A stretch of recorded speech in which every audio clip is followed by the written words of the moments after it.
pangalan ko ni Chomi Nasang. For this video guys, tara samahan nyo ako. Tingnan natin kung anong pwede nating mabili or kung anong mabibili natin sa 10,000 yen or isang lapad dito sa Japan. So, ayun, mag-grocery lang ako. Tara, samahan nyo ako. Uy, baka maniwala kayo na isang lapad talagang i-grocery ko ngayon. Hindi po, charot lang yon. Mag-grocery na ako ngayon guys dahil straight po na 4 days ang aking rest day. Kaya syempre sa bahay lang tayo at doon lang tayo kain-kain, ganun. Wala munang gala dahil wala tayong anda. So, ayan, nandito ako ngayon nga. Ang dami pang snow dahil nga kakatapos lang ng snow dito sa Tokyo, Japan.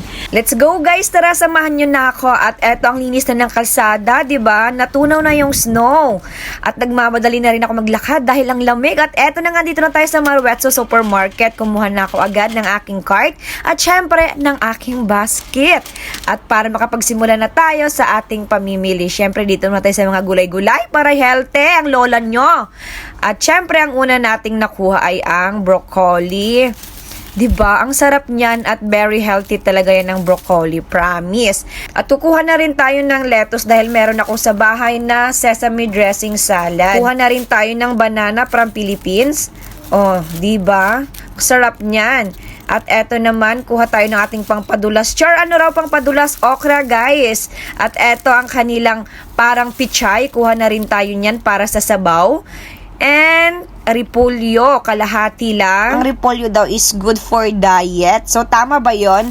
Syempre, hindi rin mawawala ang ating prutas. Kuha tayo ng orange, isang balot. At eto guys, tingnan nyo ang kanilang isda dito. Ang mamahal, hindi ko alam kung anong mga klaseng isda yan. Ayan, mga shells. At eto, meron ako nakitang murang isda at naka 50% off. Kaya yan na lang kinuha ko. At eto, ang pangmalakasang ulam, pambansang ulam sa Japan, tamago or egg. At kuha na rin tayo ng pang pika-pika natin. Kuha tayo ng potato chips. And ayan, barbecue flavor. At samahan na rin natin ng yogurt dahil good for the health. Ito, high protein and probiotics na. Kukuha na rin guys ako ng tuna dahil panghalo natin doon sa repolyo. Gisa-gisa lang. At eto nga, may nakita ako guys. Tingnan nyo, ang kanilang cooking oil. Ayan o. Cholesterol zero na yan. O, diba? Sadan! At ayan nga guys, tapos na tayo sa ating pamimili. At eto, nagbabayad na tayo sa cashier.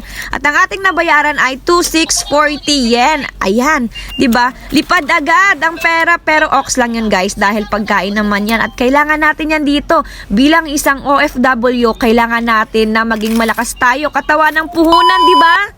I'm finally home guys! And ayun na nga, umabot ang ating pinamili ng 2,600 yen and equivalent in peso, almost 1,000 pesos. So ayun, marami-rami na rin pala ang 2,600. So siguro, kayang isang lapad isang buwan. Tipid-tipid lang. Charot lang. Yun lang guys, thank you for watching and see you in my next vlog.